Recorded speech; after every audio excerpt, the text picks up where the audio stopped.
So today we went to a volleyball game, a high school volleyball game, and before it started, obviously there's the national anthem, and everybody takes off their hats. The entire place stands up. The place was packed, and we had our 2-year-old Amelia, and we had Luke, and everyone's quiet doing the national anthem.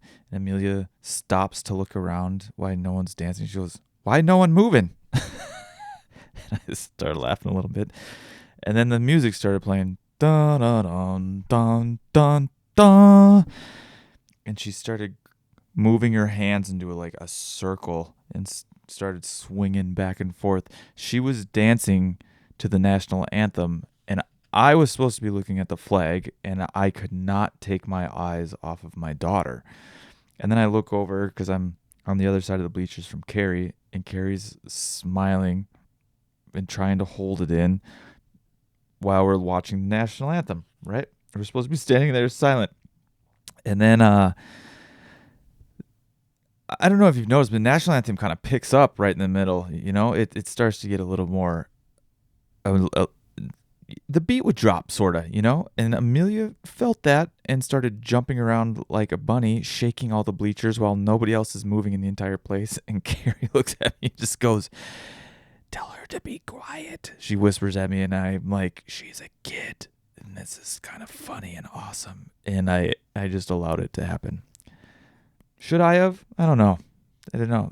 But I did.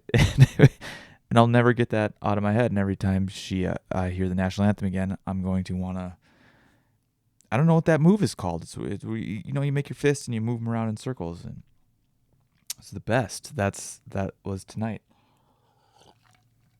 Which is kind of perfect because all week I've been thinking about how we are the meaning makers. You know, we assign meaning to everything, which is weird, right? Like, I don't know if you've ever thought of that before.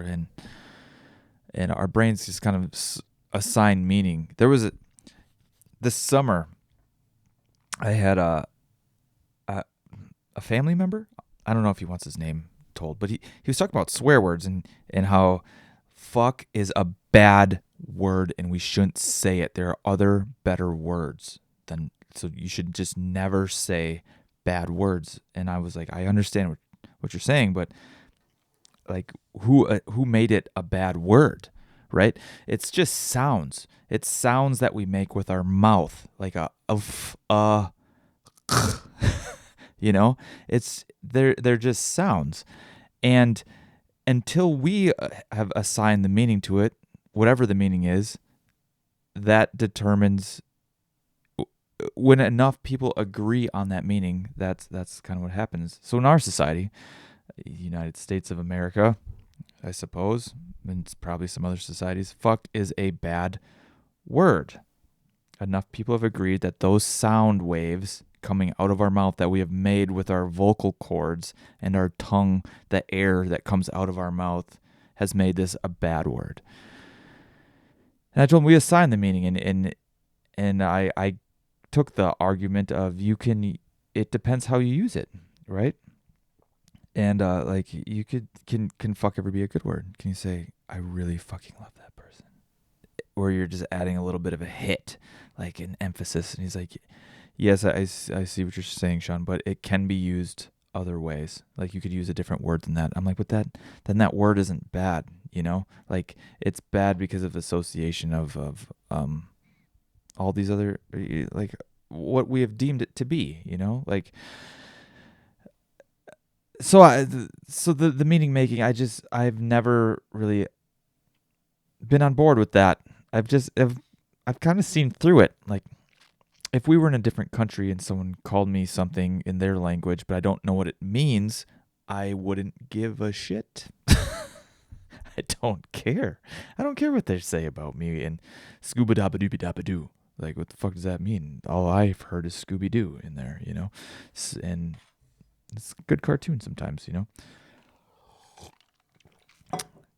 And so the meaning making thing's very strange. And that's kind of a good example I have. And to his credit, he went down a deep, dark rabbit hole of searching what it means to his beliefs, and we both kind of, I was like, oh, I understand where you see it from the Christian religious side of things. And he's like, I've never even thought of it just being sound that comes out of your mouth, and humans have assigned meaning to it. It has nothing to do with religion or anything like that. I was like, okay, cool. That was great. We both kind of grew from this situation. And I don't know. I found it kind of cool that happened. But yeah, I've had this question for a long time. There was a time in college where I just wanted to explore this more. So during speech class, I literally just did the 7 words you couldn't say on TV with George Carlin, just to see if I could get away with saying it. Because in speech class at that time, they were saying you cannot use swear words in speeches. And I was like, let me fucking find a way to do it. So at 8 o'clock in the morning, I'm thinking I'm doing the George Carlin stand-up routine of the 7 words you can't say on TV, and everyone's going to laugh. So I start busting out shit, piss, fuck, cunt, cocksucker, motherfucker, and tits. And I told him tits shouldn't even be on the list, man. And I don't even remember how I said it. I was like, tits sounds more like a snack, you know? He's like, oh, they are. And I'm just thinking I'm gonna get like a laugh or two, and not realizing it's 7:30 in the morning. And there was a blizzard outside the night before, and everyone had to walk to school. Nobody wants to be there. So, you choose your audience. So if I was doing a stand-up routine, I bombed pretty hard, and it was hilarious for me personally just to do that. But yeah, this whole idea has been kind of wild. And watching Amelia dance at the national anthem is kind of that same idea. We're all standing up and we're doing this thing that we have all agreed to do in this country for this song. And this 2-year-old doesn't know what the heck is going on. She just hears a funky jam, which is what it was to her, which is why she was dancing, which is kind of awesome. And it's weird, right? It's weird we all do that. And we can't, and it doesn't feel like we can question it, right, without getting yelled at or something along those lines. And with all this stuff in the past couple years of people kneeling during the national anthem, and it's kind of strange to me. We have assigned that meaning, and it seems like when we don't agree on the meaning, that's where things get weird. Where the kneeling thing's kind of interesting, where you have someone kneeling over the national anthem to talk about police brutality and racism. And then you have the other side who's like, my brother died for this country and my father died for it too.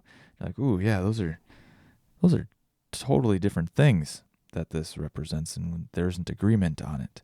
And that's causing conflict. And so it's like this external conflict, right? So I'm sure there's people watching me not look at the flag today and watch my daughter dancing to the national anthem, and they were thinking, this disrespectful motherfucker. And I'm sitting there going, I'm going to allow this kid to just be a child, because one day society's going to dump all this stuff into her head where she does things she's supposed to do, and hopefully I can teach her to question it and see if that's what she wants to do. Not just with the national anthem, but everything. I just think it's important to question and use curiosity to go, why am I doing this? So these are all like external things, right? And I noticed that this happens internally quite a bit too. And meditating. Okay, so here's a weird one. So I would meditate for a while. There's a big stretch of time, over months, where I would sit in front of this window in our basement, and I would hear a car come by. We have a highway, like not a highway, but like we have a pretty busy road. We're up on a hill, and there's a road that comes through. And I would close my eyes, and I would hear the car, and there would be an image that pops up into my head of the car and the direction it's going. And for a stretch there, I didn't think anything of it. I was just like, okay, that's what's going on. And then one day, I don't know what created it, but I just went, Does the image that's popping up in my head match what's really happening outside? So I'd close my eyes, I'd hear something, I'd hear what sounded like a vehicle, right? And the picture in my head, for example, one time was like, oh, it's a blue car, and it's driving left to right. And I would peek, I would open my eyes to see if I was accurate, and it was a truck, and it was red. And I kind of laughed. I was like, my brain's filling in these gaps, and I'm accepting it as truth. I'm going to say this again. My brain is creating something out of the sounds that are coming into my head. And because these sounds have come into my head so many times, I know it's a car of some sort, some sort of big mechanical vehicle. The odds of it being that are very high. Up in the high 90 percentage.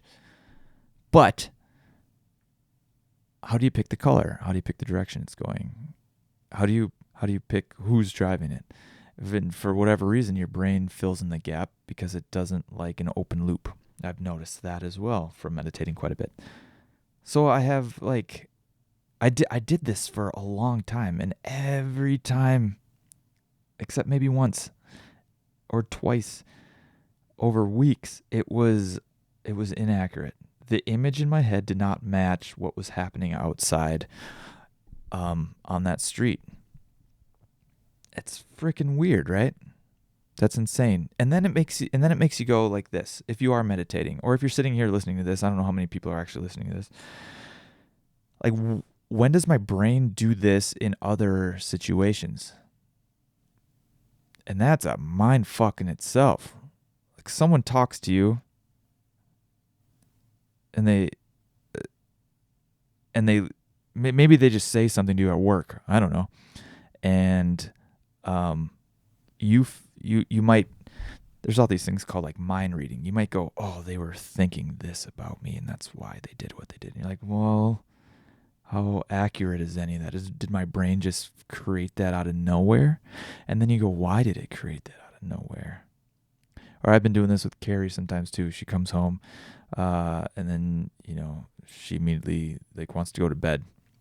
I'm like, fucking, what the fuck did I do? Can't even just, why don't you just talk to me? Did I fuck up? Did I not do the dishes? Did I not do this? Did I not do this? Did I do this?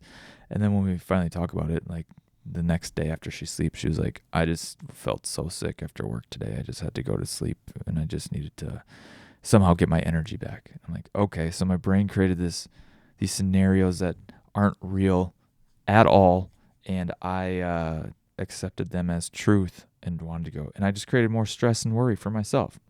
It's fucking weird how that happens. I assign meaning to that behavior, to her being tired, as something that was wrong with me. That's weird how we do that, right? Like, my brain just created that. And then if you meditate even more and you think about that stuff and you explore it and where it really comes from, you notice that a lot of it comes from your past conditioning, right? So like with the vehicle example, you hear vehicle a lot, and you start to go, that's what it is. It's a vehicle. And if somebody's maybe been mad at you in the past a lot, or not mad at you, someone's ignored you a bunch in the past, and you might associate that happening as that's what's happening again, instead of exploring what's really happening and having a conversation with maybe that person or that person at work. Maybe that email they sent you wasn't as bad as you thought. Maybe they just were in a hurry. It's just, and it's weird. It's weird when you sit down and try and look at past conditioning and how that is like a record in your brain. And when a situation happens, someone goes, play that fucking record right now. Or not somebody, it's like something in your brain goes, play that record right now, play it. And you are just sitting there going, reacting to it. You're listening to this track, whether you're aware of it or not, And if you are aware of it, Like I feel like I am right now a little bit. Like what if you're aware of it like I was when I was sitting there meditating, you can peek a little bit and check your answers. Is this really what's happening right now? Or is my brain just doing this? Is my brain just creating this situation? And that's what's weird, right? Our brains are weird. And this is why meditation's been so powerful for me, because it's allowed me to kind of go, what is my brain doing and how is it assigning meaning to this? And is the meaning it's assigning to this accurate based on this current moment? I don't know if I'm losing anybody with this. I just find this very important. Because I'm like, I wonder what part is me and what part is just my conditioning coming out all the time, these records. And some will argue those records are you. It's your past. It's these events that have happened, right? But I haven't found that to be necessarily true when it comes to when I do sit down and meditate and explore this and go, well, what's really going on? There's a book called what's it called? Oh man, I can't even remember. Shoot. It's too tired. I'm just too tired right now. But it'll come to me as I start talking about this more. But he had a quote in there that goes, "You are not the voice inside of your head. You are what watches it. You are what listens to it. So you are not the voice inside of your head. You are what watches it." And that was kind of weird for me. Because I was like, yeah, there's a voice always talking in my head. And how are you going to make it be quiet? And can you make it be quiet? And do you want it to be quiet? And the book is called The Surrender Experiment. I told you it would come back to me. The Surrender Experiment. It's really good. But so I've meditated on that, right? I was like, okay, I am going to just try and guess what the voice says next. And when you try and wait for the voice to say something, it doesn't talk. It's weird. It's like the part of you that, I don't know how to describe it. It's like the part of you that makes the voice talk when you're trying to listen for it, like waiting for it to speak first. It's like a paradox. I wish I could have everyone have this experience. It's very strange. If you're sitting there and you just go, oh, the voice is talking. And then you go, oh, I just commented on the voice is talking. Then you go, I'm just going to not say anything. And then you just go, I got to stop narrating myself. And then when you stop narrating and you just watch, you're just sitting in like this awareness, like this waiting space. Things will pop up. Like there's images that pop up. And then if an image pops up, that voice will start talking again. And you go, oh, there. You can just look at it. You can't comment on it because then that's more voice, right? You just see it. And it can start to go away after a while. But it always wants to talk. It's kind of wild. So that's a meditation I do sometimes. I do the car one, which is it's nuts. And you can do it anywhere. You can do it in public and people can walk past you. You can do it and feel like there's a wind blowing and you can hear it. There's all sorts of stuff. I do the voice one too, where I'm like, I'm just going to wait to see what the voice says next. And it gets kind of strange. Weird things can start happening. It gets weird. I don't know. But yeah, I guess I've realized more and more that I'm not that voice, but it's easy to forget that. It's easy to forget that we're not our conditioning for me, and it's easy to forget that our brains are just filling in the gaps constantly. And that gets really hard, especially if the records were written by some not so pleasant things in our past, right? Or my past. Or your past. I don't know. Again, I don't know who watches or listens to these things. I think the important part is to stop and just pay attention to what's going on up there. You know? And because maybe you want to dance at the national anthem, you know? It's a fucking jam. We attach meaning to all these things. And it's very strange. I'll keep saying it again. The way our brains work is very strange, and I find it very strange that I don't find a lot of people who pay attention to that or look into it at all, you know? And I think that's weird to think that most people don't even stop to think about how we work or what our brains are there for. That our brains are it's more like a tool, and we can use the tool, but what part of us is using the tool, you know? Like that's been the kicker I've been trying to figure out forever, because I think there's some really cool answers there, where if you can get to, I am not the voice or the thoughts inside my head, I am what watches it. You can kind of go, okay, so how do I tap into that thing more and give that, whatever that is? Because when I do think, this is getting weird, so I apologize if you don't like this, or if this isn't working. But if you really tap into that and you explore that, you start to go, that thing has felt that essence, I don't know what to call it, whatever that is. Some people could maybe call it a soul. That has felt the same since I was a kid. When you go, that's me, that doesn't feel like it's aging. It feels the same the whole entire time. And I feel like it's the same when you talk to like an older person who goes, yeah, I look in the mirror and I don't recognize this face. I still feel like I'm this young kid. And he's still in there. Just his body just feels old, and my back hurts and my knees hurt.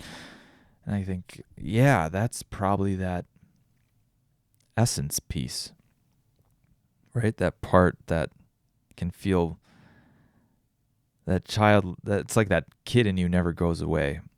I think I'm saying this is because when I look at my kids, I don't want to be one of those people who writes shitty records for them that just plays in their heads. I don't want to give them crappy conditioning. And it's really hard to think that if you don't pay attention to your own, it will be really easy to pass that on to them. So that can hurt a lot. It makes, I don't know, it just makes me wonder, like, when can you help a kid start looking into that? When's too early and when's too late, I suppose. And I don't know. Or is it even important? Or does it just feel like it's important for me? It's weird. I keep saying it's weird a lot because every time I do meditate or explore how our brains work and these cognitive biases and things, it goes, yeah, it's all there for survival, essentially. It's all there for survival, essentially, but it's weird. We're not aware of it. And when we are aware of it, it does take a lot more energy. I will say that. So I do understand that too. But I don't know. I'd like it to be more front and center. Maybe the last thing, maybe I'll end on this. Again, meaning making, but Carrie and I went on like our first date since our son's been born back in May, and it is almost October.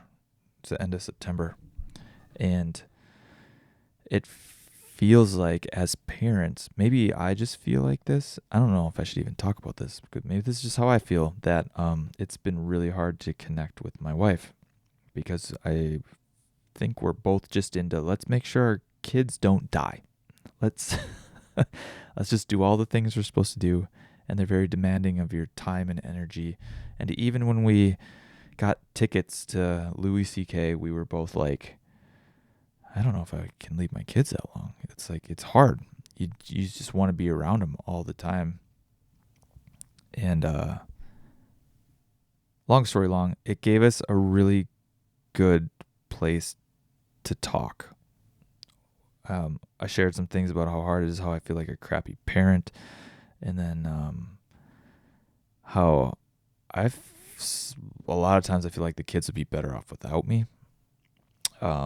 She would be better off without me. Like, I have all these thoughts, right? And I know a lot of it's from this perfectionism part. Like when I think back of the things that hurt that when I'm parenting on, I seem to ignore all the good things that are happening too. So there's probably like 98%, 99% awesome, good stuff. And then it's like, oh, that 1%. That, and then again, meaning making, I kind of go, I shouldn't be a parent because of that one thing that happened. That's weird. And it allowed us to talk without kids and without being tired, with being a little excited to go to this thing. And we went to this show. Again, our first date was going to a stand-up show, so stand-up's just kind of like our jam. It's always just been our thing. First date, and and so on and so on. And Louis talked about a lot of the stuff we were talking about, how hard it is to be kids. He said he had some friends that became kids, and their parents or his friends would come to them as parents, and they had kids later in life. And he goes, God, there's just so much crying and crying and crying and crying and more crying. And then the kid starts crying, and then there's even more crying. And it's like, yeah, that's exactly how it feels sometimes. And I don't know. It was good.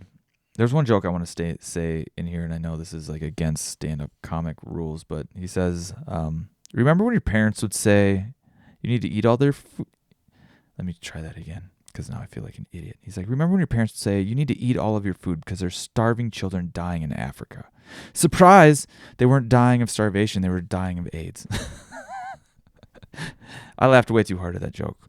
So he also went on to add that it doesn't matter how much he ate. So joke's on them.